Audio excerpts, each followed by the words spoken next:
Welcome back to the channel. My name is Lisa Elvin Stoltari, and this is Have Roots Will Travel. Over the last several years, I've been exploring so many different topics. One of them was Les Filles du Roi, the King's Daughters, which I'm still doing. But around 2023, I decided I wanted to explore even deeper. So Les Filles Mariées came up, the marriageable girls. And these are truly the founding grandmothers of New France, and they truly are epic stories. This one that we're talking about today, one of the most epic. Stay tuned. Hold on. It's going to be a bumpy ride. But before we begin, let me show you ways that you can support the channel. The first three keep you in the know. Subscribe if you haven't already.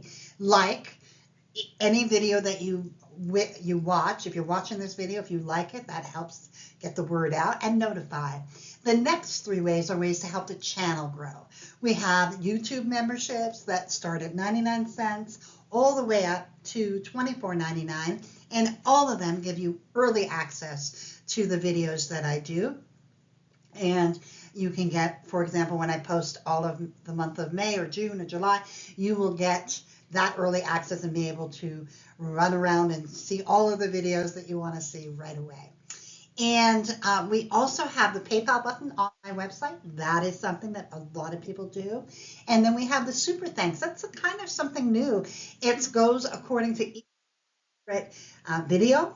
And so if there's a particular video you really liked and you want to give it a thumbs up and give it a tip, if you will, and you decide the monetary value, that is something that a lot of people are starting to do. So thank you for that as well. So without further ado, let's get started and see this episode 127, I believe. It's a doozy. So stay tuned. Today's episode of Les Filles Mariées is episode 127, Jeanne Garnier, and what a life she led. I'm just giving you a sneak preview. This was a viewer request. I did not have her in my files, but what a ride it was researching. Let's get started.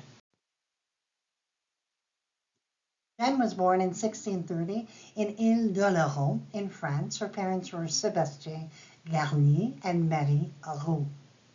Now, the town that she was in was Saint-Denis-de-Laurent, and it's located on the northern tip of Ile-de-Laurent, which is off the west coast of France in the Atlantic Ocean.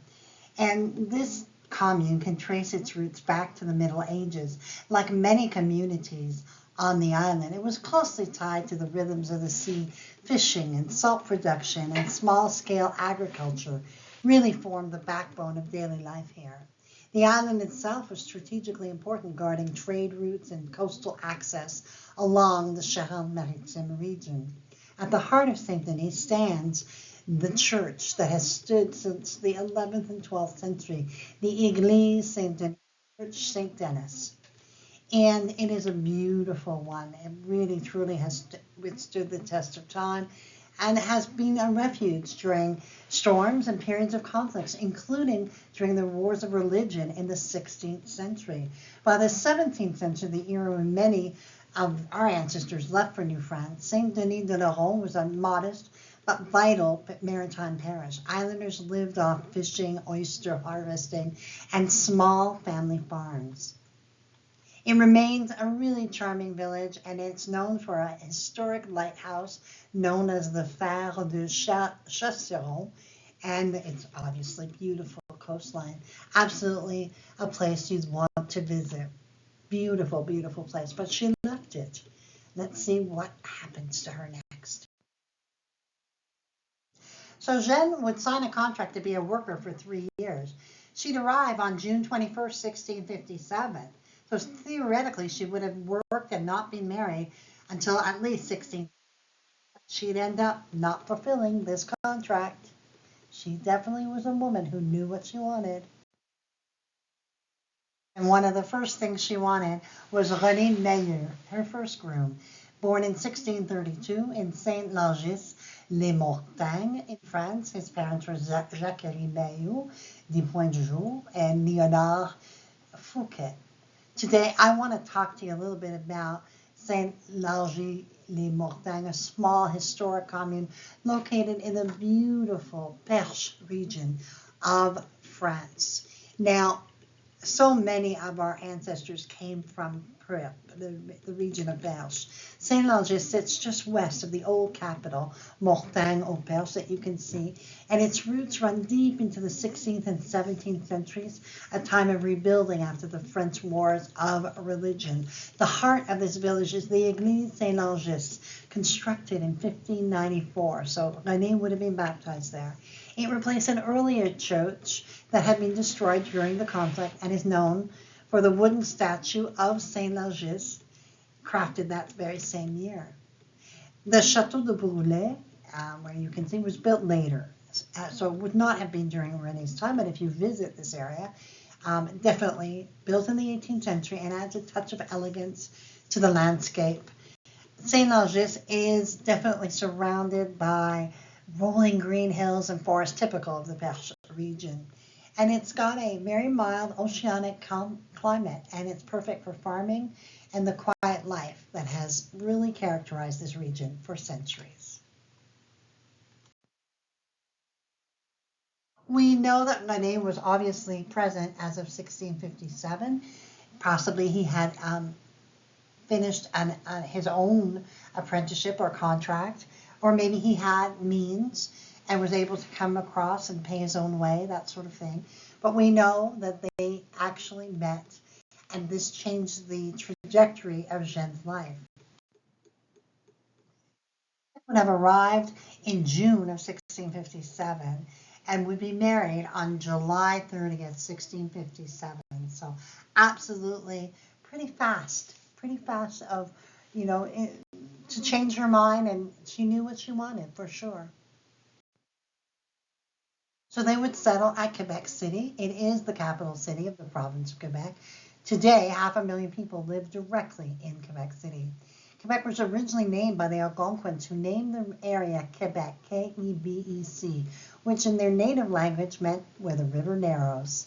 Quebec City lies where the St. Lawrence River narrows. Samuel de Champlain founded a French settlement here in 1608, and he surrounded it with city walls, which you can still see. And Quebec City is the only city in North America with remaining city walls.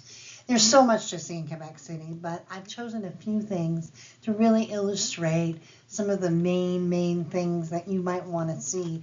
One of them here on the top is called La Maison Jacquette. It's the oldest surviving private residence in Quebec. It dates from 1675, so it definitely would have been around and freshly built when they were there.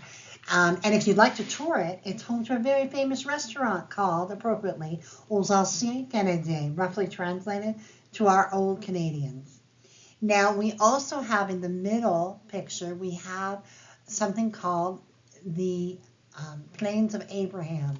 Many of you know that that is where Quebec kind of New France lost the battle, and then became Britain took over New France in 1759. Those are the Plains of Abraham that it was fought on. And the reason why it's called the Plains of Abraham is it was owned 100 years before by a man named Abraham Martin, l'Écossais. Some of you may have Abraham Martin as your ancestor. So check that out in your tree and see if you are related. Remember when I was talking about the city walls on the bottom left? This is the city walls I was talking about. This is on the upper right is kind of an illustration, kind of what Quebec might have looked like. And on the bottom is the very famous, it is said to be the oldest commercial street in America, and it's called the Petit Champlain. And it's a beautiful, beautiful area of Quebec, in the winter or in the summer, it doesn't matter. It really does have lots of restaurants and boutiques, and really, really, you feel like you've stepped back in time when you go there. A child is born and a father dies. René, the son, would be born in 1658, but unfortunately his father would pass away shortly after his birth. Now, René himself would go on to marry Belle Boucher and produce one son, but unfortunately the line would die with the son of René. They were all named René. So what's next? Let's have a look at where Jeanne goes next. So the groom that she selects next is Louis de la Mare de Gassion. And he's born about 1630 in a region called Pitre, France. His parents are Adrienne de la Mare and Marie Leclerc. Now, Pitre is a small village in Normandy, France, located along the Seine River, not far from Rouen. So it's part of the Seine Maritime. It's a place with deep roots. It's been around since at least the 9th century. In fact, it was important enough that in 864, wow, King Charles the Bald issued the famous Edict of Pitre there to defend against Viking attacks. By the 1600s, Pitre was a quiet farming community, exactly the kind of place where many of the settlers of New France came from. And today, Pitre is still a peaceful village with old stone houses, a medieval church, and a rolling countryside. I mean, you can just imagine the history there. Absolutely exquisite. So on April 21st, 1659, Jeanne would take her second husband, and they were married at Quebec City. Let's have a look at the family that they began. Would have 2 children. Pierre would marry Marie Paulet and have 4 children, all of whom survived to adulthood. Louis would marry Anne Quentin and would have 2 children, both of whom would survive. Before January of 1663, Louis would pass away at the age of 33. They had been married a mere 3 years. So the third groom that would show up for her was Pierre Gendreau de la Poussière, which, as you know, if you may not know, la poussière means dust. And he was born in 1630. Guess where? In the same exact place as she was. Was that a coincidence? I don't think so. I think that absolutely they probably made that happen. Probably letters were, flying back and forth saying, okay, I've gone through 2 husbands. Can you send me somebody? Or alternatively, he was already there and they made the connection. He was there, actually. He had emigrated in 1656. He was a mason. So presumably he had worked out his contract. And by 1663, he was ready to marry. So on January 24th, 1663, at Château Richer, they were married. And so they would move to Château Richer, which had been founded in 1626 by Samuel de Champlain, and it is one of Quebec's oldest settlements. It hosted the first farm in the St. Lawrence Valley and later became home to Jesuit missions and seigneuries. By 1646, the land concessions began to be granted, and in 1678, it became New France's first rural parish, La Visitation de Notre-Dame. It was also the first organized village in New France by 1753. And many of Quebec's oldest families can trace their roots here. Stretching along Route 138, originally the King's Road, the town remains a historical landmark with its 17th century church symbolizing its enduring legacy. And I've included some links for you as well, so you can get to know a little bit more about Château Richer and this particular map that is laid out. This is one of the the kind of classic French Canadian homes that you might see with the red. This is, I believe, a commercial, building, but those red roofs really tell the tale, And of course, the beautiful Château Richer Church is just an extraordinary place. 6 children. Marie would marry François Cassin and would have 4 children, only one who survived. She then married René Bertrand and had one more child who did survive. Anne married Jean-Jacques Autré but did not leave any descendants. Jacques married Marie-Anne Dallaret and would have 7 children, all of whom made it to adulthood. Pierre married Marguerite Berbeau and had 1 child, who did survive before his own early death at 26. Catherine married Jacques de Lougre and had 10 children, 4 of whom survived. And the last but not least, Geneviève would marry Gabriel Loyer de Loyer and had 16 children, 11 of whom survived. Let's have a look at the 1666 census. We have Pierre, Jeanne, and then we have Marie, Anne, René, Mailleux, and then we have Pierre de la Mare and Louis de la Mare. Do you see how it's all listed? Now in the 1667 census, we have Pierre and we have Jeanne, and it lists she's the widow of, this is the most recent widow she is, Louis de la Mare. And so we have René Mailleux, now he's listed 10 years old, they're putting it in chronological order. Pierre Lamare, Louis Lamare.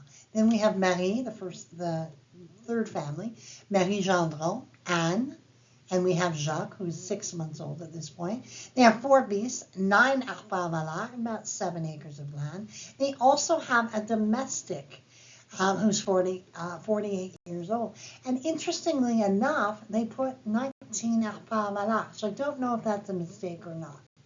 But there you have it.